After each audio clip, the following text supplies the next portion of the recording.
మంచిగా బ్రహ్మాండంగా మాట్లాడి ముందందరూ వక్కలందరూ మాట్లాడి కరెక్ట్గా 2 కొట్టంగా మీ అందరి కడుపులో కాలుతుండగా నాకు ఇచ్చిండ్రు. కాబట్టి ఎక్కువసేపు మాట్లాడా, ఒక 5-10 నిమిషాలు మాత్రమే. గౌరవనీయులైన పెద్దలు, మీ అందరి అభిమానంతో మీ అందరి ఆశీర్వాదంతో రాబోయే పార్లమెంట్ ఎన్నికల్లో కాబోయే కరీంనగర్ పార్లమెంట్ సభ్యులు గౌరవనీయులైన శ్రీ బోయిన్పల్లి వినోద్ కుమార్ గారు, గౌరవనీయులు ఈరోజు ఈ కార్యక్రమ సభాధ్యక్షులు పెద్దలు మన కరీంనగర్ జిల్లా పార్టీ అధ్యక్షులు సోదరులు జీవి రామకృష్ణారావు గారు, గౌరవ మాజీ మంత్రివర్యులు పెద్దలు కరీంనగర్ శాసనసభ్యులు తెలంగాణ భీముడు మా అన్న గంగుల కమలాకరన్న గారు, గౌరవనీయులు మరి హుజూరాబాద్ లో మొన్న హేమాహేమిలను మహామహులను మట్టి గడిపించి యువ శాసనసభ్యుడిగా పట్టపగ్గాలేని ఉత్సాహంతో ముందుకు తీసుకొని పోతున్న మా తమ్ముడు సోదరుడు హుజూరాబాద్ శాసనసభ్యుడు పాడి కౌశిక్ రెడ్డి గారు, గౌరవనీయులైన పెద్దలు తెలంగాణ సాంస్కృతిక సారథిగా మానకొండూరు శాసనసభ్యుడిగా విశేషమైన సేవలు అందించిన గౌరవనీయులైన పెద్దలు అన్న రసమై బాలకిషన్ గారు, అన్నగారు గౌరవనీయులు పెద్దలు హుస్నాబాద్ మాజీ శాసనసభ్యులు గౌరవనీయులైన ఒడితల సతీష్ కుమార్ గారు, గౌరవనీయులు పెద్దలు చొప్పదండి మాజీ శాసనసభ్యులు పెద్దలు సుంకె రవిశంకర్ అన్న గారు, గౌరవనీయులు వేములవాడ నుండి మొన్న ధీరోదాత్తంగా పోరాటం చేసి అవతలి వాళ్ళు ఏడుపులు తుడుపులతో మరి కొంత స్వల్ప తేడాతో గెలిచినా ఎల్లవేళలా కార్యకర్తలకు అందుబాటులో ఉంటూ అక్కడే ఉండి విశేషంగా పనిచేస్తున్న గౌరవనీయులు చలిమెడ లక్ష్మీ నరసింహారావు గారు, గౌరవ జిల్లా పరిషత్ మాజీ చైర్మన్ కరీంనగర్ జిల్లా ఉమ్మడి జిల్లా కానాడు ఉద్యమ బిడ్డ, గతంలో తెలంగాణ రాష్ట్ర సమితి యొక్క మహిళా విభాగం రాష్ట్ర అధ్యక్షురాలిగా పనిచేసిన సోదరి శ్రీమతి తుల ఉమ్మ గారు, గౌరవనీయులైన 5 జిల్లాల జడ్పీ చైర్మన్లు ఉన్నారు ఇక్కడ. కరీంనగర్ జిల్లా పరిషత్ చైర్మన్ గారు సోదరి విజయమ్మ గారు, జగిత్యాల జిల్లా పరిషత్ చైర్మన్ గారు సోదరి దావా వసంత సురేష్ గారు, మా రాజన్న సిరిసిల్ల జిల్లా పరిషత్ చైర్మన్ గారు సోదరి శ్రీమతి అరుణ రాఘవరెడ్డి గారు, హనుమకొండ జిల్లా పరిషత్ అధ్యక్షులు సోదరులు సుధీర్ గారు, 5వ మర్చిపోయిన 5వ ఎవరున్నారు అచ్చా 4 ఉన్నాయి వెళ్ళిపోయాడు అతను. సిద్దిపేట జిల్లా పరిషత్ చైర్మన్ లేరు, ఇక్కడ వచ్చిండు కానీ వేలేటి రోజా గారు రాలేదు.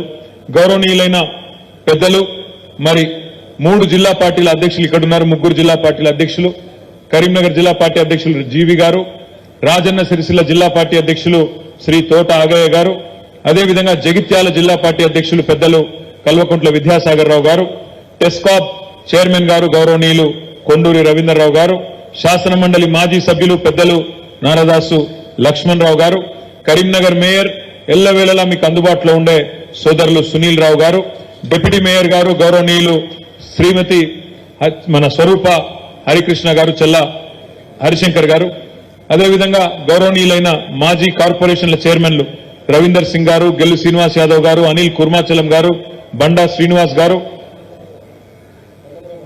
గౌరవనీయులైన ప్రత్యేకంగా ఇద్దాం అనుకున్న తమ్మి గౌరవనీయులైన పెద్దలు కేసీఆర్ గారి ఆదేశం మేరకు ప్రత్యేకంగా ఈరోజు కరీంనగర్ కథనబేరి కార్యక్రమాన్ని విజయవంతం చేయడానికి హైదరాబాద్ నుంచి ప్రత్యేకంగా కేసీఆర్ గారి ఆదేశం మేరకు ఇక్కడికి విచ్చేసిన గౌరవ శాసన మండలి మాజీ సభ్యులు పెద్దలు మీకు సుపరిచితులు అన్న కర్నే ప్రభాకరన్న గారు, గౌరవ టీఎస్ఐఐసి మాజీ చైర్మన్ గారు పెద్దలు గ్యాదరి బాలమల్లు గారు కూడా ఉన్నారు, వారు కూడా ఇక్కడ ఉన్నారు. వారికి మాజీ శాసనసభ్యులు పెద్దలు గౌరవనీయులు శ్రీ మోహన్ రెడ్డి గారు, గౌరవ టీఆర్ఎస్ పార్టీ రాష్ట్ర కార్యదర్శి గౌరవనీయులైన పెద్దలు కర్రా శ్రీహరి గారు, ఇంకా వేదిక పైన ఉన్న గౌరవనీయులు జమీల్ గారు, మరొక రాష్ట్ర కార్యదర్శి గౌరవనీయులు గూడూరు ప్రవీణ్ గారు, వేదిక పైన ఉన్న మరి పెద్దలందరికీ అతిరథ మహారథులందరికీ మాజీ మార్కెట్ చైర్మన్ గారు గౌరవనీయులు మన బాపురెడ్డి గారు, లోక బాపురెడ్డి గారు, అదేవిధంగా మన గౌరవనీయులు ఎస్టీసీఎల్ అధ్యక్షులు రూప్ సింగ్ గారు, వేదిక పైన ఉన్న పెద్దలందరికీ పేరు పేరున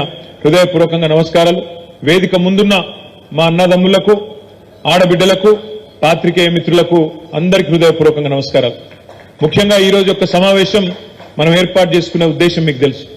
12 తారీఖు నాడు మన పార్టీ అధ్యక్షులు పెద్దలు గౌరవనీయులు తెలంగాణ తొలి ముఖ్యమంత్రి కేసీఆర్ గారు తిరిగి జంగు సైరన్ ఊదడానికి, కథన భేరి మోగించడానికి మన కరీంనగర్కే వస్తా ఉన్నారు. తప్పకుండా ఆ కార్యక్రమాన్ని విజయవంతం చేసే క్రమంలో ఈరోజు 7 నియోజకవర్గాల ముఖ్యులను ఈ సమావేశానికి ఆహ్వానించుకోవడం జరిగింది. మీ అందరితో కూడా ప్రార్థన, మీ అందరితో కూడా విజ్ఞప్తి. కేసీఆర్ గారికి కరీంనగర్ అనే సెంటిమెంట్ ఉన్న విషయం మీకు బాగా తెలుసు. కరీంనగర్లో ఏ కార్యక్రమం ప్రారంభించినా తప్పకుండా విజయవంతం అవుతుంది అనేది మన నాయకుడి యొక్క విశ్వాసం. అందుకే ఆనాడు పార్టీ పెట్టిన తర్వాత మొట్టమొదటి సింహగర్జన సభ, ఆనాటి ఆంధ్ర పాలన మీద ఆ రోజు సింహంలాగా గర్జించిన కేసీఆర్ గారు ఆనాడు ఎంచుకున్న పట్టణం కూడా ఇదే కరీంనగర్. మే 17, 2001 నాడు ఆనాటి ఆంధ్ర పాలన మీద సింహగర్జన, మళ్లీ ఒక్కసారి ఈ రోజు అబద్దాల రేవంత్ రెడ్డి పాలన మీద మళ్లీ కథన బేరీ మోగించడానికి, జంగు సైరన్ ఊదడానికి 12 నాడు, మార్చి 12 నాడు మళ్ళొక్కసారి భారీ బహిరంగ సభ అదే వేదిక ద్వారా, అదే ఎస్ఆర్ఆర్ కాలేజీ మైదానంలో అక్కడనే జరుపుకోబోతా ఉన్నామనే మాట కూడా నేను మీ అందరికి విజ్ఞప్తి చేస్తా ఉన్నా. ఈ రోజు పోస్టర్లు ఆవిష్కరించుకున్నాం. ఈ పోస్టర్ గ్రామ గ్రామానికి పోవాలి, ప్రతి మండలానికి పోవాలి, ప్రతి పట్టణానికి పోవాలి.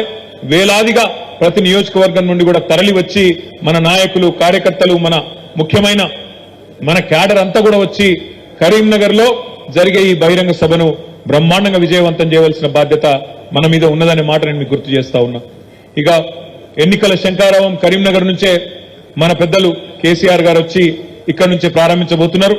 ముఖ్యంగా వినోదన గురించి ఇప్పటికే చాలా మంది సోదరులు, కౌశిక్ రెడ్డి గారు కానీ, కమలాకర్ అన్న కానీ, బాలకృష్ణ అన్న కానీ అందరూ కూడా చాలా బ్రహ్మాండంగా వివరంగా చెప్పినారు. నేను మీ అందరితో ప్రార్థించేది ఒకటే, మీరు చూస్తున్నారు జరుగుతున్న రాజకీయ పరిణామాలన్నీ మీరు చూస్తా ఉన్నారు. నిన్నగాక మొన్న భారత ప్రధానమంత్రి నరేంద్ర మోడీ గారు మన తెలంగాణకు వచ్చిండు. వచ్చి మరి ఆదిలాబాద్ పార్లమెంటుకు ఇంకొక ఆడికి వచ్చి ఏదో 2-3 కార్యక్రమాలకు శంకుస్థాపన లేచి హడావుడి చేసిపోయింది. ఆ సందర్భంగా రేవంత్ రెడ్డి గారు మాట్లాడిన మాటలు మీరు విన్నారు. నిన్న కూడా రేవంత్ రెడ్డి గారు మహబూబ్ నగర్ లో మాట్లాడిన మాటలు కూడా మీరు వినే ఉంటారు. గత 3 నెలలుగా రేవంత్ రెడ్డి గారు మాట్లాడుతున్న మాటలు మీరు అందరూ కూడా గమనిస్తున్నారు, వింటున్నారు. కానీ నాకైతే నిన్న అర్థం కాలేదు. మహబూబ్ నగర్ లో ఆ భాషా ప్రయోగము, ఆ ఆవేశంతో ఊగిపోవడము, నోటికొచ్చిన మాటలు, అంటే అధికారంలో ఉండి కూడా ఇంత ఫ్రస్ట్రేషన్ ఎందుకో, ఇంత ఆగమాగం ఎందుకైతుండో నాకైతే అర్థమైతలేదు. మీరు చూసుంటారు నిన్న ఆయన మాట్లాడుతున్నాడు, నేను జేబుల కత్తెర పెట్టుకొని తిరుగుతున్నా, ఎవరన్నా పిచ్చి పిచ్చి పనులు చేస్తే గొంతు గోస్తా, కడుపు జింపుతా, మీ పేగులు మెడలేసుకొని తిరుగుతా. ఇది ఒక ముఖ్యమంత్రి గారు మాట్లాడిన మాటలు. నిన్న మా ప్రభుత్వాన్ని ఏమన్నా చేస్తే మానవ బాంబులైతామని మాట్లాడుతున్నాడు. చాలా విచిత్రంగా అనిపిస్తున్నది నాకు తెలియక అడుగుతా, జేబుల కత్తెరలు పెట్టుకుని ఎవడు తిరుగుతాడే? జేబు దొంగలు తిరుగుతారు. జేబుల కత్తెరలు పెట్టుకుని తిరుగుతాడు ఎవడన్నా ముఖ్యమంత్రి, ఎవడన్నా రాజకీయ నాయకుడు జేబుల కత్తెర పెట్టుకుని తిరుగుతున్నా అని చెప్తాడు. ఇక గసంటోడు మన ముఖ్యమంత్రి, మన కర్మ. మీరు చూడండి ఆయన మాటలు, చూడండి ఆయన ఫ్రస్ట్రేషన్ చూడండి. సెక్రటేరియట్ లో మాట్లాడతాడు, నేను ఇక్కడ ఏదో ఉంటుందనుకొని వచ్చినా, లంకె బిందెలు ఉంటాయనుకొని వచ్చిన, ఇక్కడ లంకె బిందెల్లో అన్ని ఖాళీ కుండలు ఉన్నాయని చెప్తున్నాడు. లంకె బిందెల కోసం గడ్డపారలు పట్టుకొని, తటపారలు పట్టుకొని, నెత్తి మీద దుప్పటి కప్పుకొని అర్ధరాత్రి ఎవరు తిరుగుతారు? మరి ఈయన గతంలో ఏం చేస్తున్నారో నాకైతే తెలియదు. కానీ ఈ లంకె బిందెల కథ అయింది, ఈ జేబుల కత్తెరల కథ అయింది, అసలు ముఖ్యమంత్రి స్థాయిలో మాట్లాడే మాటలేనా? ఆ ఫ్రస్ట్రేషన్ ఏంది? ఆ ఊగిపోవుడేంది ఆవేశంతో? ఇంకా దిక్కుమాలిన పదం ఏంటంటే మానవ బాంబులు అవుతారట. రేవంత్ రెడ్డి గారికి నేను చేసే విజ్ఞప్తి ఒకటే, మానవ బాంబులు ఇవి అవి కాదు, నీ పక్కనే ఉన్నాయి కాంగ్రెస్ పార్టీల బాంబులు. ఎవరో కాదు నీ కూల్చేది, నీ పక్కనున్న బాంబులే. నల్గొండ బాంబు, ఖమ్మం బాంబు, వాళ్ళే నీ గవర్నమెంట్ మీద వాళ్ళే చేస్తారు. చేసేదంతా మేమేం చేయం. మేము మనస్ఫూర్తి కోరుకుంటున్నాం రేవంత్ రెడ్డి గారు, నువ్వు 5 ఏళ్లు నిక్షేపంలాగా ఉండాలి, 5 ఏళ్లు ఉండాలి.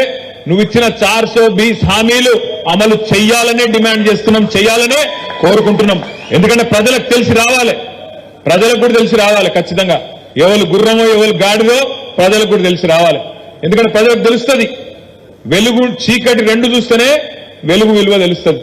కేసీఆర్ ను రేవంత్ రెడ్డి ఇద్దరిని చూసినాకనే ప్రజలకు కూడా మన నాయకుడి యొక్క గొప్పతనం ఏందో తెలుస్తుంది అనే మాట కూడా ఈ సందర్భంగా నేను విజ్ఞప్తి చేస్తా ఉన్నా.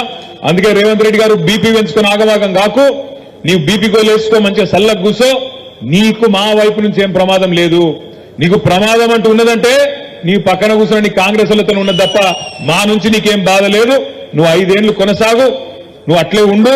420 హామీలు ఇచ్చినావు, 1 కాదు 2 కాదు, 420 హామీలు ఇచ్చినావు. ఆ 420 హామీలు నిలబెట్టుకోకపోతే ఎంబడబడతాం, ఎంటాడతాం, ఇడిచిపెట్టమనే మాట కూడా నేను విజ్ఞప్తి చేస్తా ఉన్నా. మిత్రులారా, మీ అందరికీ నేను ఒకటే కోరేది, ఈరోజు మార్చి 7వ తారీఖు సరిగ్గా రేవంత్ రెడ్డి ప్రభుత్వం వచ్చి 90 రోజులు నిండిన రోజు ఈరోజు. మార్చి 17 నాడు 100 రోజులు నిండుతుంది. 100 రోజుల్లో చాలా చేస్తా అని చెప్పిండు రేవంత్ రెడ్డి గారు. ఏమేం చెప్పిండు ఒకసారి యాద్ చేసుకోండి. కేసీఆర్ బిచ్చమేసినట్టు ఇస్తున్నాడు 10,000 రైతు బంధు. నేను రాగానే 15,000 ఇస్తా, మీరొక్క 10 రోజులు ఆగితే నేను 15,000 రూపాయలు మీ ఖాతాలు ఇస్తా అన్నాడు. రైతు బంధు కాదు, రైతు భరోసా అన్నాడు. వచ్చిందా భరోసా? వచ్చిన రైతు బంధు? రైతు భరోసా కాదు, 15,000 కాదు, ఆ 10,000కే దిక్కులేని పరిస్థితి.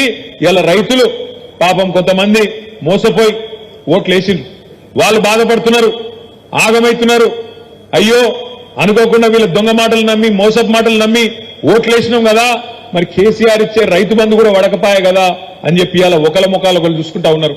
మన దగ్గరికి వస్తలేరు, వచ్చి చెప్పేందుకు కొద్దిగా అభిమానం అడ్డం వస్తుంది. మరి ఓటమి వాళ్ళకేస్తే మీ వీళ్ళని అడిగితే ఎట్లా అని చెప్పి కొద్దిగా పాపం కింద మీద అయితా ఉన్నారు. వాస్తవం ఏంటి అంటే ఈ ముఖ్యమంత్రి గారికి ఈ రోజు వరకు కనీసం రైతు బంధు ఇచ్చే ముఖం కూడా లేదు, రైతు బంధు ఇచ్చే తెలివి కూడా లేదు అనే మాట ఇలా గ్రామాన రైతులే చర్చ పెడుతున్న మాట వాస్తవం అని చెప్పి కూడా నేను మాట్లాడుతా ఉన్నా, నేను విజ్ఞప్తి చేస్తా ఉన్నా. అదే విధంగా ఇంకొక మాట అన్నాడు రేవంత్ రెడ్డి గారు, మీరెవ్వరైనా సరే రాష్ట్రంలో ఉండే రైతులు ఆలోచించకండి, ఇప్పటిదాకా లోన్ తీసుకోకపోతే ఉరుకుని బ్యాంకుకు పోండి, జల్దీ పోండి, పోయి తెచ్చుకోండి, 2 లక్షలు తెచ్చుకోండి, నేను వస్తున్నా డిసెంబర్ 9 నాడు సంతకం పెడతా, 2 లక్షల రుణం మాఫీ చేస్తా అన్నాడు. మరి అలా మనం ఏమడుగుతున్నాం? తిడుతున్నాం ఆయననేమన్నా? అంత ఫ్రస్ట్రేషన్ ఎందుకు, అంత బాధ ఎందుకు, అంత గొంతు చీల్చుకునేందుకు? అడుగుతున్నాం, యాద్ చేస్తున్నాం. ఏమంటున్నాం? అయ్యా మరి డిసెంబర్ 9 అన్నావు, డిసెంబర్ 9 వాయే, జనవరి 9 వాయే, ఫిబ్రవరి 9 వాయే, మార్చి 9 ఎల్లుండి రానే వట్టే, మరి ఎప్పుడు ఇస్తావా 2 లక్షల రుణమాఫీ అంటే అది చేసే తెలివి లేదు, డైలాగులు కొడుతున్నాడు. మగాడివైతే ఒక్క సీటు గెలిపించుకో అని మాట్లాడుతున్నాడు. మరి నేను కూడా అంటున్నా, రేవంత్ రెడ్డి దమ్ముంటే, నీకు సత్తా ఉంటే, నేను మొన్న చెప్పిన మళ్ళీ చెప్తున్నా, మగాడివైతే రా, నువ్వు నిలబడ్డ మల్కాజ్గిరి పార్లమెంట్కే రా, ముఖ్యమంత్రి పదవికి రాజీనామా చేసిరా. రాష్ట్రంలోని అన్ని సీట్లు కాదు, ఒక్క సీటే అన్నావు కదా, ఒక్క సీటునే తెలుసుకుందాం దా, నేను రాజీనామా చేస్తా నా సిరిసిల్ల ఎమ్మెల్యే పదవికి, నువ్వు కూడా రాజీనామా చేసిరా, మల్కాజ్గిరి పార్లమెంట్లోనే తేల్చుకుందామని. అప్పటి నుంచి మళ్ళా సడిలేదు, సప్పుడు లేదు. అందుకే నేను అంటున్నా, మగతనం అంటే ఎలక్షన్లు గెలుచుడు కాదు, మగతనం అంటే మగాడు అయితే ఇచ్చిన మాట నిలబెట్టుకో. 2 లక్షల రుణమాఫీ అన్నావు, దమ్ముంటే 100 రోజుల్లో మార్చి 17 లోపల 2 లక్షల రుణమాఫీ చేసి రైతులకు సాయం చేయని మాట నేను డిమాండ్ చేస్తా ఉన్నాం. దమ్ముంటే మగాడివైతే ఇచ్చిన మాట ప్రకారం రైతు భరోసా అన్నావు కదా, అది చేసి చూపెట్టు. దమ్ముంటే మగాడివైతే ఇవాళ పంటలు ఎండిపోతున్నాయి, పంటలకు నీళ్ళి, గొంతులు ఎండిపోతున్నాయి, ఆ ఎండిన గొంతులకు నీళ్ళి. మగాడివైతే మా ఆడబిడ్డలకు ఇచ్చిన మాట, మహాలక్ష్మి అన్నావు, కోడళ్లుంటే 2,500, ఇంట్లో అత్తలు అవ్వలుంటే తాతలుంటే 4,000 అన్నావు. కేసీఆర్ ఒక అవ్వకో తాతకో ఇస్తుండు, నేను ఇద్దరికి ఇస్తా అన్నావు. ఈ దమ్ముంటే గా పని చేసి చూపెట్టు, మగాడివైతే గా పని చేసి చూపెట్టు. ఇవాళ నోటికొచ్చిన మాటలు, నోటికొచ్చిన సొల్లు పురాణం, ఎటు పడతాడు అబద్దాలు చెప్పి ఇవాళ గద్దెనెక్కి ఓడ మీద ఉన్నప్పుడు ఓడమల్లన్న, ఒడ్డుకెక్కినాక బోడమల్లన్న అన్నట్టు ఇవాళ ప్రజలను కించపరిచే విధంగా చిల్లర మాటలు మాట్లాడుతూ ఉన్నాడు ఈ ముఖ్యమంత్రి. నేను మీ అందరికి చేసే విజ్ఞప్తి ఒకటే, ప్రజలు మంట మీద ఉన్నారు, మీకు నాకంటే బాగా మీకే తెలుసు. ప్రజలు మంట మీద ఉన్నారు, కోపం మీద ఉన్నారు. ఈ కొత్త ప్రభుత్వం మమ్మల్ని ఆగం చేసింది అనే కోపం మీద ఉన్నారు. మా మైనారిటీ సోదరులు ఆలోచన చేస్తా ఉన్నారు, చూస్తా ఉన్నారు. ఈయన ఖచ్చితంగా గతంలో టీడీపీని ముంచిండు, ఇప్పుడు మళ్ళా కాంగ్రెస్ ను కూడా ముంచేటట్టే ఉన్నాడని చెప్పి మా మైనారిటీ సోదరులు కూడా ఆలోచన చేస్తా ఉన్నారు. ఎందుకంటే మీరు చూస్తున్నారు ఏం మాట్లాడుతున్నాడు ఆయన. ప్రధానమంత్రి ముంగట పోయి నిలబడి ఆప్ హమారే బడే భయ్యా హై, బడే బాయి హై అంటాడు. అందుకే కేసీఆర్ గారు ఎప్పుడు చెప్తుంటారు, బడే బాయితో బడే బాయి చోటే మియా సుబాన్ అల్లా అని చెప్తుంటారు కేసీఆర్ గారు. గట్లున్నది కథ ఇయ్యాల. అసలు బడే బాయ్ అట నరేంద్ర మోడీ. ఇంకొక మాట అంటాడు సిగ్గు లేకుండా, ఇప్పుడే మా జమీల్ భాయ్ చెప్పిండు, ఆత్మగౌరవం కలిగిన ఏ తెలంగాణ బిడ్డ మాట్లాడని మాట, ఆత్మగౌరవం ఉన్న ఏ తెలంగాణ బిడ్డ కూడా ఒప్పుకోని మాట. అన్ని రంగాలలో ఇవాళ తెలంగాణ భారతదేశానికి ఆదర్శంగా మారితే, మనం పెట్టిన రైతు బంధు దేశానికి ఆదర్శమై పీఎం కిసాన్ అయింది కదా. మనం రైతు బంధు పెట్టినాకనే కదా మోడీ కాపీ కొట్టి పీఎం కిసాన్ అని పెట్టుకున్నాడు. మనం ఇంటింటికి నీళ్ళు ఇచ్చినాకనే కదా మిషన్ భగీరథ ద్వారా మోడీ కాపీ కొట్టి హర్ ఘర్ జల్ అన్నాడు. మనం ఇక్కడ మిషన్ కాకతీయ చేసినాకనే కదా మోడీ కాపీ కొట్టి అమృత్ సరోవర్ అన్నాడు. ఇట్లా ఎన్ని రంగాల్లో దేశానికి ఆదర్శమైంది తెలంగాణ.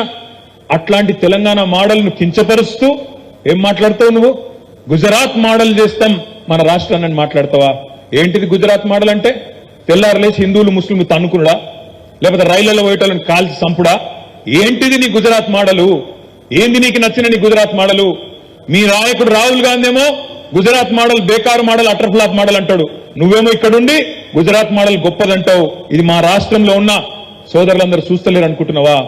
ఆలోచన చేస్తలేరు అనుకుంటున్నావా? మీ నాయకుడు రాహుల్ గాంధీ ఏమో అదానిని పొట్టుపోటు తిడతాడు. 609వ స్థానంలో ఉన్న అదాని ప్రపంచంలో మోడీ గారి ప్రాపకం వల్లనే 2వ స్థానానికి ఎదిగిండు అని రాహుల్ గాంధీ మాట్లాడతాడు. నువ్వేమో అదానితో అలైబలై చేసుకొని అదాని సన గొప్పోడు తెలంగాణకు వస్తున్నాడు అని చెప్తాడు. ఇట్లా ఒకటి రెండు కాదు చెప్పుకుంటా పోతే సిగ్గుపోతుంది. గని దిక్కుమాలిన పనులు చేసిన ఈ రేవంత్ రెడ్డి ప్రభుత్వం 90 రోజుల్లోనే ఇవాళ ప్రజాభిమానాన్ని కోల్పోయి ఇవాళ ప్రజల్లో పల్సన్ అయ్యింది. నిన్న ఆయన మాట్లాడుతుంటే గమ్మత్ అనిపించింది నాకు. ఆయన అంటాడు కాలం మంచిగా కాలేదు, కరువు వస్తున్నది, కాబట్టి అందరం కలిసి ఎదుర్కొందామంట. నేను మిత్రులందరూ దయచేసి జాగ్రత్తగా వినాలని విజ్ఞప్తి చేస్తా ఉన్నాను. ఇది కాలం తెచ్చిన కరువు కాదు, ఇది కాంగ్రెస్ తెచ్చిన కరువు అనే మాట నేను మీకు విజ్ఞప్తి చేస్తా ఉన్నా. కాలం తెచ్చిన కరువు కానే కాదు, ఇది కాంగ్రెస్ తెచ్చిన కరువు. ఎట్లా అంటారా? ఒక్కసారి దయచేసి ఆలోచన చేయండి. మన నాయకుడు పెద్దలు కేసీఆర్ గారికి తెలంగాణలోని భౌగోళిక పరిస్థితుల పట్ల, ఇక్కడి వాతావరణ పరిస్థితుల పట్ల, ఇక్కడ రైతుల దుస్థితి పట్ల సంపూర్ణమైన ఆలోచన అవగాహన ఉంది కాబట్టి ఆయన పూర్తి స్థాయి ఏకాగ్రతతో మొదటి 10 ఏళ్లు తెలంగాణలో నీళ్లు ఇవ్వాలి అనే తపనతోని కమిట్మెంట్ తో పనిచేసిండు. తెలంగాణ ఎట్లుంటదంటే ఒక్క నిమిషం మీరు అర్థం చేసుకుంటే చెప్తున్నాను. ఇట్లా ఒక గుడిసె లెక్క ఉంటుంది తెలంగాణ. భౌగోళికంగా చూస్తే ఒక గుడిసె లెక్క ఉంటుంది. ఇట్లా ఒక దిక్కేమో కిందికి గోదావరి నది వారుతుంటది, ఇంకో దిక్కు కృష్ణా నది వారుతుంటది. గోదావరి ఏమో సముద్రానికి 80 మీటర్ల మీద ఉంటుంది, కృష్ణా నదేమో సముద్రానికి 100-110 మీటర్ల మీద ఉంటుంది. మన తెలంగాణ ఇప్పుడు మన కరీంనగర్ పట్టణం దగ్గర 300 మీటర్ల పైన ఉంటుంది. హైదరాబాద్ 535 మీటర్ల మీద ఉంటుంది. ఇట్లుంటది తెలంగాణ, ఇట్లా గుడిసె లెక్క. మరి నీళ్లు కిందున్న నీళ్లు పైకి తేవాలి, కరీంనగర్ నీళ్లు తేవాలి, చొప్పదండికి నీళ్లు తీసుకురావాలి, హుస్నాబాద్ హుజూరాబాద్ సిరిసిల్లకు, వేములవాడకు, సిద్దిపేటకు నీళ్లు తేవాలంటే నీళ్లు పైకి తీసుకొచ్చుడు, గుంజుకొచ్చుడు, బోర్లు ఎట్లయితే వేస్తామో, భూగర్భంలో ఉండే నీళ్లను గుంజతందుకు, పైకి గుంజతందుకు బోరింగ్లు ఎట్లయితే వేస్తామో గట్లనే లిఫ్ట్ పెట్టి ఆడికెళ్లి నీళ్లు తీసుకురావాలి. అందుకే కేసీఆర్ గారు ఏం చేసిండు? మేడిగడ్డ దగ్గర ఎక్కడనైతే 80 మీటర్ల కాడ గోదావరి నది ప్రవహిస్తుంటదో, ఎక్కడనైతే ఎర్రటి ఎండాకాలంలో కూడా మే నెలలో కూడా రోజుకు 100 టీఎంసీల నీళ్లు, 100 వేల క్యూసెక్ల నీళ్లు కిందికి సముద్రంలోకి వృధాగా పోతున్నాయో, వేస్ట్ గా పోతున్నాయో, అవి అక్కడ కట్టి, అక్కడ బ్యారేజ్ కట్టి ఆడికెళ్లి నీళ్లు కట్టి ఆడికెళ్లి దశల వారీగా మేడిగడ్డ నుంచి అన్నారం, అన్నారం నుంచి సుందిల్లా, ఆడికెళ్లి ఎల్లంపల్లికి వెళ్లి మిడ్మానేరు మీదికెళ్లి ఒక దిక్కు మలకపేట, ఇంకో దిక్కు గౌరవెల్లి, ఇంకో దిక్కు అన్నపూర్ణ, ఆ పైకి రంగనాయక సాగరు, ఆ పైకి మల్లన్న సాగరు, ఆ మీదికి కొండపోచమ్మ సాగర్. 80 మీటర్ల నుంచి కొండపోచమ్మ సాగరు గజ్వేల్ దగ్గర ఏదైతే ఉన్నదో 618 మీటర్ల మీద ఉంటుంది. అది ఒక ఆడికి నీళ్లు తీసుకొచ్చే అద్భుతమైన ప్రాజెక్టు కాళేశ్వరం అనే ప్రాజెక్టు. ప్రపంచంలోనే అతి పెద్దదైన ప్రాజెక్టు కాళేశ్వరం లిఫ్ట్ ఇరిగేషన్ లో. అంటే ఈ పిచ్చోళ్ళకి అది తెలియదు, బండి సంజయ్కి తెలియదు, రేవంత్ రెడ్డికి తెలియదు. వాళ్ళు మాట్లాడితే మేడిగడ్డ అంటారు. మేడిగడ్డ అనేది మొత్తం కాళేశ్వరం ప్రాజెక్టులో ఉండే 100 భాగాల్లో ఒకటి మేడిగడ్డ. ఆ మేడిగడ్డలో కూడా మనం పోయి చూసి వచ్చినాం. మొత్తం బ్యారేజ్ పొడవు 1.6 కిలోమీటర్లు, 1600 మీటర్లు, 85 పిల్లర్లు ఉన్నాయి అందులో. ఆ 85 పిల్లర్లల్లా ఒక పిల్లర్కు బాగా డ్యామేజ్ అయింది, ఇంకో 2 పిల్లర్లు పక్కయి కూడా దెబ్బతిన్నాయి.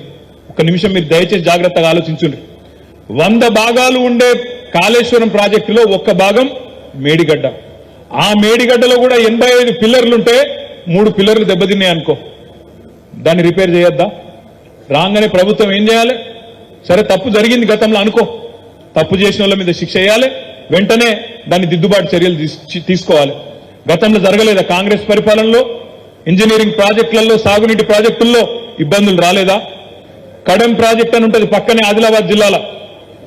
2 సార్లు కొట్టుకపోయింది. అది ఒక్కసారి కాదు, కాంగ్రెస్ కడితే 2 సార్లు కొట్టుకపోయింది. ఒకసారి 1950s లో కొట్టుకపోయింది, ఇంకోసారి 1970s లో కొట్టుకపోయింది. పక్కనే ఉంటుంది వరంగల్ జిల్లా. వరంగల్ జిల్లాలో ఒక ప్రాజెక్టు గుండ్లవాగు ప్రాజెక్ట్ అని వైఎస్ రాజశేఖర రెడ్డి గారు ఆనాడు ములుగు కాన్స్టిట్యున్సీలో ఉంటుంది ప్రస్తుతం. అక్కడ గడితే ఒకటే తారీఖు నాడు, ఒకటే తేదీ నాడు వరుసగా 2 సంవత్సరాలు కొట్టుకపోయింది ఆ ప్రాజెక్ట్. ఆ రోజు ఈ రోజు మంత్రిగా ఉన్న సీతక్క గారు ఆ రోజు తెలుగుదేశం పార్టీలో ఉండే ఆమె ఆనాడు హన్మకొండకెళ్లి ములుగులో గోవిందరావుపేట మండలంలో ఉంటుంది అది ఆ ప్రాజెక్ట్. ఆడిదాకా పాదయాత్ర చేసి ధర్నా చేసి నానా రచ్చ చేసింది. మూసీ గేట్లు కొట్టుకపోలేదా? నాగార్జున సాగర్ ప్రాజెక్టులో లీకేజ్ రాలేదా? శ్రీశైలంలో లీకేజీలు రాలేదా? సమస్యలు వస్తాయి. ఒక ఇల్లు కట్టుకున్నప్పుడు, ఒక ఇల్లు కడితే, ఒక 4 బెడ్రూమ్ల ఇల్లు కడితే ఒక బెడ్రూమ్ లెక్కనైనా చిన్నగా నీళ్లు గారుడు మొదలైందనుకో, ఇల్లు మొత్తం కూలగొడతావా? కూలగొట్టవు కదా. దానికి ఏమైనా ప్యాచ్ వర్క్ చేసి రిపేర్ చేసి మంచిగా వేసి వాటర్ ప్రూఫింగ్ చేసి కాపాడుకుంటామా లేదా? కాంగ్రెస్ తెచ్చిన కరువు అని నేను ఉత్తగానే అంటలేను. కాలం తెచ్చిన కరువు కాదు, కాంగ్రెస్ తెచ్చిన కరువు అని నేను అంటలేను, ఉత్తగానే అంటలేను. ఎందుకంటే కేసీఆర్ గారు ఎంతో ముందు చూపుతోనే గతంలో ఎన్నో సంవత్సరాలు వరుస కరువు చూసినాం. కాబట్టే ఆ దరిద్రం వల్ల మనకు రావద్దని ఆ దరిద్రం మీద, కరువు మీద సంధించిన బ్రహ్మాస్త్రమే కాళేశ్వరం ప్రాజెక్టు అనే మాట నేను మీకు విజ్ఞప్తి చేస్తా ఉన్నా. ఇవాళ కాళేశ్వరం నుంచి గినక మేడిగడ్డను వచ్చిన వెంటనే రిపేర్లు ప్రారంభించి 3 నెలల్లో పూర్తి చేసింటే ఆ నీళ్లు ఇవాళ బ్రహ్మాండంగా చొప్పదండిలో, హుజూరాబాద్ లో, కరీంనగర్ లో, మానకొండూరులో ఎండుతున్న పంటలకు ఇచ్చే అవకాశం ఉంటుండే అని చెప్పేందుకు నేను మీకు ఈ విషయం చెప్తా ఉన్నా. నేను మొన్న సిరిసిల్ల పోతే మా మానేరు వాగు పక్కకే 5-6 ఊర్లుంటాయి. పదిరా, కొండాపూరు, రామలక్ష్మణులపల్లె, హరిదాస్ నగరు, వాళ్ళందరూ వచ్చింది. అందరూ వచ్చి ఆవునూరు వాళ్ళందరూ వచ్చి అడిగిన, అన్న పంటలు ఎండిపోయేటట్టున్నాయి, ఆ చెక్ డ్యాంలకు నీళ్లు వచ్చేటట్టు చేయండి అన్నారు. చెక్ డ్యాంలకు నీళ్లు రావాలంటే ఏం చేయాలి? నేను కింద మేడిగడ్డ దగ్గర పంపు చాలు చేస్తే ఆ నీళ్లు మిడుమానేరుకు వస్తే, మిడుమానేరు నుంచి మల్లన్న సాగర్కి వస్తే, మల్లన్న సాగర్ నుంచి కూడెల్లి వాగులో వస్తే ఆ వాగులకు వెళ్లి మా మానేరులకు నీళ్లు వస్తుండే కేసీఆర్ ఉన్నప్పుడు. కానీ ఇవాళ ఈ సన్నాసి రేవంత్ రెడ్డి వచ్చినాక ఆయనకి ఏదీ తెలియదు.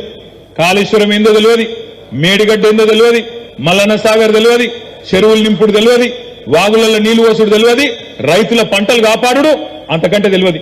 ఎవడో రాసి చీడిన చదివిండు, కరువు వచ్చింది కాబట్టి రేపు రాబోయే రోజుల్లో గోస అవుతుంది, తయారు కాండ్రి అంటున్నా. అందుకే నేను అంటున్నా, ఇది కాలం తెచ్చిన కరువు కానే కాదు. కాళేశ్వరం లాంటి ప్రాజెక్టు ఉండగా కాంగ్రెస్ పట్టించుకోకపోవడం వల్ల, రిపేర్లు చేయకపోవడం వల్ల కాంగ్రెస్ తెచ్చిన కరువు అనే మాటను రైతులకు ఊరూరా చెప్పవలసిన బాధ్యత మన మీదనే ఉన్నది. తప్పకుండా చెప్పాలి రైతులకు. ఇలా నీళ్లు ఎండుతున్నాయి అంటే ఇంతకుముందు మా అన్న అన్నాడు, బాలకృష్ణ అన్నాడు, కౌశిక్ కూడా అన్నాడు, ఇదే టైంలో ఇవాళ కేసీఆర్ ముఖ్యమంత్రిగా ఉంటే ఎట్లన్నా సరే నీళ్లు తెస్తుండే, ఆ రైతుల పొలాలు కాపాడుతుండే అనే మాట ఇవాళ రైతుల గుండెల్లో నిండా ఉన్నది. అది గుర్తు చేయవలసిన బాధ్యత మన మీద ఉన్నది. సునీల్ రావు గారు ఇప్పుడే మేయర్ చెప్తున్నాడు, అన్నా మనం ప్రభుత్వంలో ఉండగా కరీంనగర్కు రోజు నీళ్లు ఇచ్చే స్కీమ్ చాలు చేసినామన్నా, కానీ దరిద్రం ఏంటంటే ఇప్పుడు ఎల్ఎండీలో నీళ్లు లేవు, కాళేశ్వరంలో కింద వీళ్ళు పట్టించుకోక, అక్కడ మేడిగడ్డ కాడికెళ్ళి నీళ్లు లిఫ్ట్ చేయక, లేదా ఆడికెళ్ళి నీళ్లు తెచ్చే ముఖం లేక కేసీఆర్ ను బద్నాం చేయాలని ఇలా ఎల్ఎండీని ఖాళీ చేస్తానన్నా. చేయడం వల్ల రాబోయే రోజుల్లో కరీంనగర్ లో కూడా గొంతెండుతుంది, ఇక్కడ కూడా డైలీ వాటర్ సప్లై బంద్ అవుతుంది అనే మాట మేయర్ గారు చెప్తా ఉన్నారు. సిగ్గుచేటు కాదా? కేసీఆర్ మీద కోపం ఉంటే, బీఆర్ఎస్ మీద కోపం ఉంటే బదనాం చేయాలంటే ఇది ఒక్కటే ఉన్నది ఆ పద్ధతి. రైతుల పొలాలు ఎండాలి, ప్రజల గొంతు ఎండాలి, బతుకులాగం కావాలి అని చెప్పి అప్పుడు మళ్ళీ కేసీఆర్ ని తిట్టాలి అని ఒక చిల్లర ఆలోచన తప్ప, చిల్లర రాజకీయం తప్ప ఇది ఒక ముఖ్యమంత్రికి ఉండవలసిన పద్ధతేనా? ఇది ఆలోచించమని చెప్పి నేను కోరుతా ఉన్నా. ఇక కాంగ్రెస్ ఏమో ఇట్లున్నది, ఇక బీజేపీ సంగతి నాకంటే బాగా మీకే తెలుసు.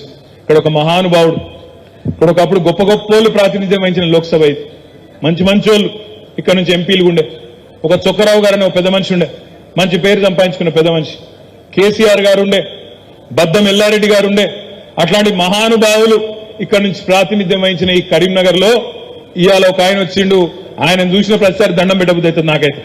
ఎట్లా గెలిచిండ్రా నాయన ఆయన ఏం మాట్లాడుతాడో అర్థం కాదు, ఎప్పుడు ఏమంటాడో అట్లా అర్థం కాదు, ఏం ఒరుతాడో అర్థం కాదు. బండి సంజయ్ గారు గెలిచిండు, అడ్డిమారి గుడి దెబ్బ అని గెలిచిండు. గెలిచినాక 5 ఏళ్లు నేను బండి సంజయ్ గారిని ఒకటే అడుగుతున్నా, మా వినోదాన్ని ఇక్కడనే ఉన్నాడు, నువ్వు ఎప్పుడు రమ్మంటావో చెప్పు, అప్పుడు వస్తాడు కరీంనగర్ కమాన్ కాడికి. కరీంనగర్ కమాన్ కాడికి మా వినోదన్న మా పార్టీ తరఫున నువ్వు ఎప్పుడు రమ్మంటే అప్పుడు వస్తాడు. ఎందుకంటే గత 10 ఏళ్లలో 2014 నుంచి 24 వరకు 10 ఏళ్లలో మోడీ ప్రధానమంత్రిగా ఉన్న ఢిల్లీలో మొదట 5 ఏళ్లు వినోదన్న ఎంపీగా చేసిండు, తర్వాత 5 ఏళ్లు నువ్వు ఎంపీగా చేసినావు. సరే, మరి ప్రధానమంత్రి మోడీ ఉండే ఈ 10 ఏళ్లలో ఎంపీగా కరీంనగర్ కు ఎవరు ఏం చేసిండ్రో బహిరంగ చర్చకు దమ్ముంటే రా బండి సంజయ్, మా వినోదన్న మా పార్టీ తరఫున వస్తాడనే మాట నేను మీకు విజ్ఞప్తి చేస్తా ఉన్నా. డేట్ నువ్వు డిసైడ్ చేయి, టైం నువ్వు డిసైడ్ చేయి, ప్లేస్ మాత్రం కరీంనగర్ కమాన్. ఎందుకంటే కరీంనగర్ కమాన్లోనే తెలుసుకోవాలి నీ బతికేందో నీ లెక్కేందో. ఒక్కసారి ఆలోచించండి. 5 ఏళ్లలో కరీంనగర్ లో సొల్లువాగుడు, పిచ్చివర్రుడు, ఎక్కడ పడితే అక్కడ మొరుగుడు, కేసీఆర్ తిట్టుడు తప్ప ఒక్క మంచి పని చేసిండా? బుడ్డ పైసమందా మంచి పని చేసిండా? ఒక్క పని. కరీంనగర్ కు మొత్తం పార్లమెంటుకు ఒక గుడి తెచ్చినవా? ఒక బడి తెచ్చినవా? ఒక కాలేజీ తెచ్చినవా? ఒక పరిశ్రమ తెచ్చినవా? ఒక రోడ్డు తెచ్చినవా? ఒక రైలు తెచ్చినవా? మరి ఎందుకు ఎంపీకనికి నువ్వు ఎంపీగా ఉండాలని నేను అడుగుతా ఉన్నా. ఇయ్యాల ఎందుకు వేయాలని నీకు ఓట్లని నేను అడుగుతున్నా. మాట్లాడితే సొల్లు పురాణం, తెల్లారు లేస్తే నోటికి వచ్చిన మాటలు, ఇష్టం వచ్చిన బూతులు, ఎటు పడతాడు సైకో లెక్క ఒర్రుడు తప్ప నువ్వు చేసింది ఏంది అని నన్ను అడుగుతున్నా. ఒక్క పని. నేను ఇవాళ మళ్ళొక్కసారి బండి సంజయ్ని అడుగుతున్నా, రమ్మంటే చెప్పు, కమలాకర్ అన్న వస్తాడు లేదా వినోదాన్ని వస్తాడు, మేం కావాలంటే నీకు చూపెడతాం.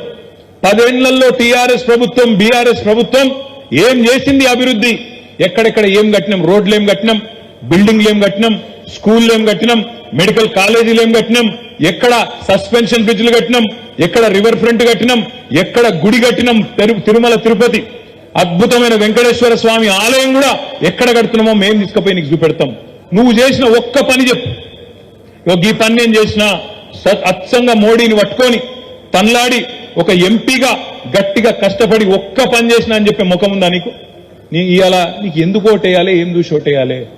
శివలింగం మీద తేలులాగా ఇలా చూస్తా వస్తుంటే ఆడికెళ్ళి శనిగారం మీద తొలికెళ్ళి పోస్టర్లు మొదలైనవి. పైన రాముడు, కింద బండి సంజయ్. తిడదామంటే పైన రాముడు అంటే ఏందన్నట్టు, శివలింగం మీద తేలు లెక్క. గట్టిగా తేలునేమని అందామంటే దేవుడాయ కింద, అదో భయం. ఇలా అట్లనే సేమ్ రాముడిని అడ్డం పెట్టుకొని, ఇలా రాముడిని అడ్డం పెట్టుకొని మాట్లాడుతున్నాడు.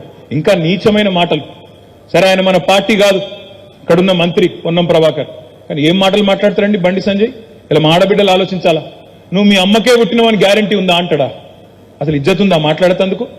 కేసీఆర్ గారు ఒక్క మాట అంటే పోయిన ఎలక్షన్ లో నానా రచ్చ చేసి ఊరూరికి ఫ్లెక్సీలు పెట్టి చిల్లర ప్రచారం అంతా చేసి గోల్మాల్ చేసిన గెలిచిన ఎంపీ గారు క్షమాపణ చెప్తావా మా ఆడబిడ్డలకు?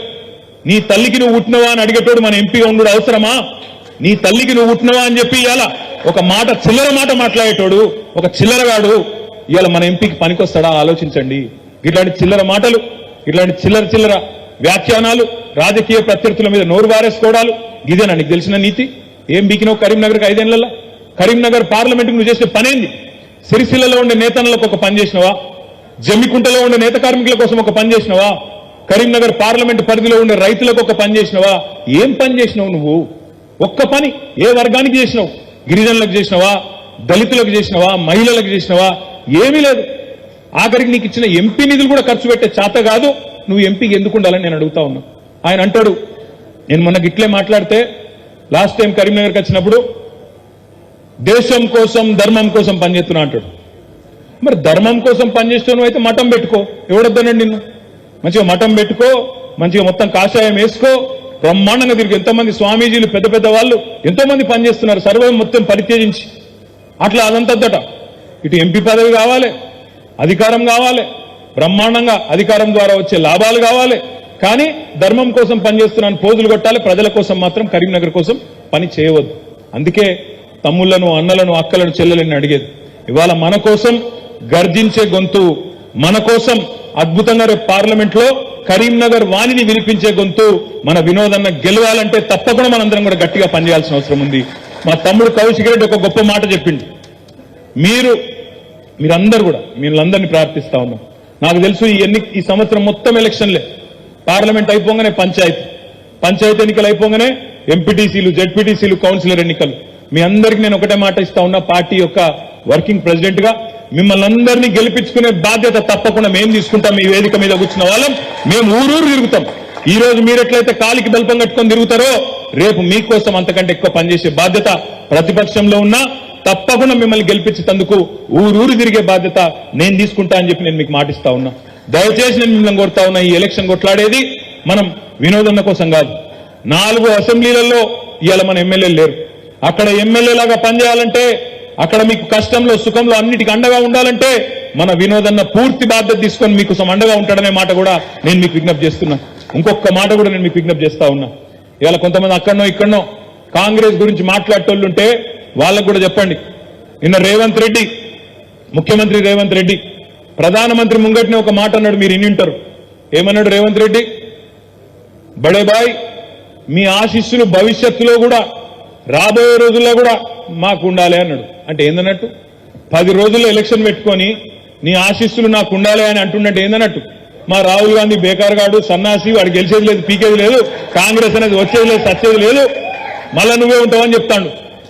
గంత మాట ముఖ్యమంత్రి అన్నాక మరి కాంగ్రెస్ కోటేసుడు ఎందుకు? దాని బదులు తీసుకుపోయి మోరులో వారేస్తే అయిపోయాయి. ముఖ్యమంత్రికే నమ్మకం లేదు కాంగ్రెస్ పార్టీ గెలుస్తుందని, రాహుల్ గాంధీ ఏదైనా పీక్తాడని. అట్లాంటి కాంగ్రెస్ ఓటేసుడు అవసరమా? ఈ మాట మనం తప్పకుండా చర్చ పెట్టాలి. ఇలా కాంగ్రెస్ గెలువది, వాళ్ళతో అయ్యేది లేదు, పోయేది లేదు, ఊదు గాలది, పీరి లేవది. ఎందుకంటే మా మైనారిటీ సోదరులు కూడా ఆలోచన చేయాలి. ఇలా వాళ్ళు ఎవరో ఢిల్లీకి వెళ్ళి చెప్తున్నారని, వీళ్ళు ఎవరో మహారాష్ట్రకి వెళ్ళి చెప్తున్నారని ఆగం కాకుండా మాట్లాడుతూ ఒకటే అంటారు, BJP be team be team. నేను ఒకటే అడుగుతున్నా, ఎవడు బీ టీము బీజేపీకి? ఇలా ఆర్ఎస్ఎస్ ఏబీవీపీ నుంచి వచ్చిన రేవంత్ రెడ్డా, ఆయన ఆధ్వర్యంలో ఉన్న కాంగ్రెసా, లేదా ఇవాళ మోడీ గారి మీద బీజేపీ మీద వీరోచితంగా పోరాటం చేస్తున్న బీఆర్ఎస్ఆ? మాట్లాడుతూ ఒకటే మాట, ఎందుకు కవితను అరెస్ట్ చేయలే అని ఒకటి అంటాడు. కవితను అరెస్ట్ చేయలేదు కాబట్టి మీరు బీజేపీ బీ టీం. నేను అడుగుతున్నా, బీ టీమే అయితే అసలు కేసు అవుతుండేనా? మొదలు అరెస్ట్ చేయలే అంటున్నావు కదా, నిజంగానే మేము బీ టీం అయితే మాకేదో అండర్స్టాండింగ్ ఉంటే అసలు కేసు అవుతుండేనా? అయితే కాదు కదా. ఈ దేశంలో మనం చూస్తున్నాం కదా, ఒక్క బీజేపీ మీద కేసు ఉందా? బీజేపీకి తొత్తులుగా ఉన్న ఒక్కల మీద కేసు ఉందా ఈ దేశంలో? బీజేపీ వాళ్ళందరూ రాజా హరిశ్చంద్రుని తమ్ముళ్ళు, బామ్మర్దులు, ఏలు విడిచిన కజిన్లు, మిగతా వాళ్ళే అందరూ లంగలు దొంగలు వాళ్ళ దృష్టిలో. మరి అట్లాంటప్పుడు మన మీద కేసులు పెట్టి మనని ఇష్టమున్నట్టు టార్గెట్ చేసుకుంటా, ఇలా మన ఎంపీలను గుంజుకొని వాళ్ళ పార్టీలు చేర్చుకుంటా, గాలతో మనకేం పొత్తుంటుందండి? గాలతో మనకేం సంబంధం? ఇవాళ వాళ్ళ మీద వీరోచితంగా పోరాటం చేస్తూ, వాళ్ళని నిలువరించే ప్రయత్నం చేస్తూ, ఇవాళ బండి సంజయ్ని అసెంబ్లీలో ఓడగొట్టింది ఎవరు? బండి సంజయ్ని అసెంబ్లీ ఎన్నికల్లో ఓడగొట్టింది ఎవరు? మొన్న కమలాకర్ అన్న బీఆర్ఎస్ ఏనా? ధర్మపురి అరవింద్ని ఓడగొట్టింది ఎవరు? బీఆర్ఎస్ ఏనా? ఈటెల రాజేందర్ హుజూరాబాద్ లో ఓడగొట్టింది ఎవరు? బీఆర్ఎస్ ఏనా? గజ్వేల్లో ఈటెల రాజేందర్ ఓడగొట్టింది ఎవరు? సోయం బాబురావు ఓడగొట్టింది ఎవరు? దుబ్బాకలో రఘునందన్ రావు ఓడగొట్టింది ఎవరు? ఇక మరి వానికి మనకి ఏం సంబంధం? నాకు అర్థం కాదు. ఉన్న పీకుడు వాళ్ళందరినీ మనమే ఓడగొడుతుంది. బీజేపీలో ఉండే తోపు వాళ్ళు, తురుంఖాన్లు, తీస్మార్ఖాన్లు వాళ్ళందరినీ మనమే ఓడగొడుతుంది. మళ్ళీ వానికి మనకి ఏదో సంబంధం ఉందని కాంగ్రెస్ వాడు అనగానే మన వాళ్ళు నమ్ముడు, ఆగమాగం అవుడు.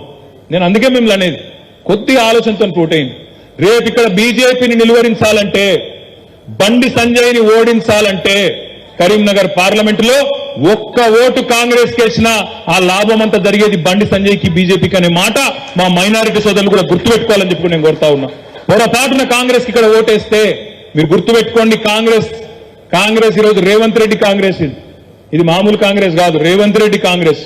ఈ రేవంత్ రెడ్డి అంటూ ఎక్కువ కాలం పట్టది. ఎలక్షన్ తర్వాత 100కు 100% మరొక ఏకనాథ్ షిండే, మరొక హిమంత బిశ్వాస్ శర్మ మన తెలంగాణ నుంచే రేవంత్ రెడ్డి రూపంలో నుంచి వస్తాడు. ఓ 10-15 మంది ఎమ్మెల్యేలను తీసుకొని బీజేపీలకు పోయే మొట్టమొదటి నాయకుడిదే రేవంత్ రెడ్డి అవుతాడు. మీరు యాది పెట్టుకోండి. అందుకే ఆగం కాకండి, మంచిగా జాగ్రత్తగా ఆలోచించి ఓటేయండి తప్ప ఆగం కాకండి. ప్రజల్లో కోపం ఉంది. మనము ఇంకొక మాట చివరిగా నేను చెప్పి నేను ముగిస్తా. మనకు జనరల్ గా నాయకులకు ఏముంటదంటే, ప్రచారం అనగానే రోడ్ షోలు, మీటింగులు, హడావుడి, డామ్ డూమ్ డూమ్. అది కాదు. మన కరీంనగర్ పార్లమెంట్ లో 2189 పోలింగ్ బూతులు ఉన్నాయి. మీరు చేయవలసిందల్లా ఒకటే, మీ బూతుల మెజారిటీ తెచ్చే బాధ్యత మీరు తీసుకోరు. అంతే, ఇంకంతకంటే ఏం లేదు. మీరు దేశమంతా ఆలోచించకూరి. మీ బూత్ లో, మీ పోలింగ్ బూత్ లో మీకుండే 1000 ఓట్లలో నేను మెజారిటీ తెస్తా.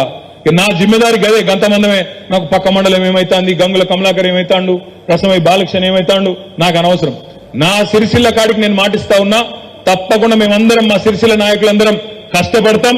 తప్పకుండా వినోదన్నకు మెజారిటీ ఇచ్చే బాధ్యత కూడా నేను తీసుకుంటా మా నియోజకవర్గం నుంచి అనే మాట నేను మీకు విజ్ఞప్తి చేస్తా ఉన్నా. అదేవిధంగా తమ్ముడు కౌశిక్ రెడ్డి గారు, కమలాకర్ అన్న గారు, రవిశంకర్ అన్న గారు, లక్ష్మీనరసింహారావు గారు, వారి అదేవిధంగా రసమై బాలకృష్ణ గారు, అందరం కూడా గట్టిగా ఎక్కడో అక్కడ గట్టిగా పట్టుబడితే, ఎవల పోలింగ్ బూత్ లో వాళ్ళు, ఎవల గ్రామంలో వాళ్ళు ఎవరి మున్సిపల్ వార్డులో వాళ్ళు అంతవరకే ఆలోచించారు. మీరు నెత్తి ఖరాబ్ చేసుకోకుండా అట్లుందట గిట్లుందట వాడేమన్నాడట వీడేమన్నాడట అదిగో కోతండి ఇదిగో కొండెంగా అది బంద్ చేయండి. మనం మన బూత్ లో మెజారిటీ ఎట్లా తేవాలి, మన ఊరు సంగతి ఏంది, మనకు బండి సంజయ్ అంటోడు చేసింది ఏంది, మనకు అసలు ఆయనతో పోటీ ఎందుకు ఉండాలి అనే మాట మనం గట్టిగా అనుకుంటే హుస్నాబాద్ లో సతీష్ అన్న ఎక్కడి వాళ్ళం అక్కడ గట్టిగా మనం పక్కడబందీగా కార్యాచరణ రూపొందించుకుంటే మనమే ఎంపీ క్యాండిడేట్ అన్నట్టు కొట్లాడితే ముమ్మాటికి ఒక్క సీటు గెలవమన్నాడు కదా రేవంత్ రెడ్డి. మొదటి విజయం కరీంనగర్ నుంచే ప్రారంభమవుతుందనే మాట కూడా నేను మీకు విజ్ఞప్తి చేస్తా ఉన్నా. 12 తారీఖు నాడు మధ్యాహ్నం 3:30-4 గంటలకు మనకు కేసీఆర్ గారి బహిరంగ సభ ఎస్ఆర్ఆర్ కాలేజీ మైదానంలో ఉన్నది. అన్ని రకాల ఏర్పాట్లు అన్ని రకాల ఇంతజాం కూడా మరి మొత్తం నియోజకవర్గాల వారీగా ఉంటది. మీతో మీ నాయకులందరూ కూడా మాట్లాడతారు. తప్పకుండా కరీంనగర్ నుంచే మన జైత్రయాత్ర మొదలు కావాలని విజ్ఞప్తి చేస్తూ ఈ మీటింగ్ తర్వాత మీడియా మిత్రులకు కూడా విజ్ఞప్తి, ఈ సమావేశం తర్వాత ఎండిన పంటలు పరిశీలించడానికి కరీంనగర్ నియోజకవర్గంలో అదేవిధంగా చొప్పదండి నియోజకవర్గంలో మేము కొంతమంది పోతా ఉన్నాం. దయచేసి మీరు కూడా రావాలి. ఆ ఎండిన పంటలను తప్పకుండా రాష్ట్ర ప్రజలకు కూడా చూపెట్టాలని చెప్పి కూడా కోరుతూ మళ్ళొక్కసారి ఇంత పెద్ద ఎత్తున కేవలం కొన్ని గంటల వ్యవధిలో విచ్చేసిన మా అన్నదమ్ములకు అక్క చెల్లెలకు ధన్యవాదాలు తెలియజేస్తూ జై తెలంగాణ. Thank you.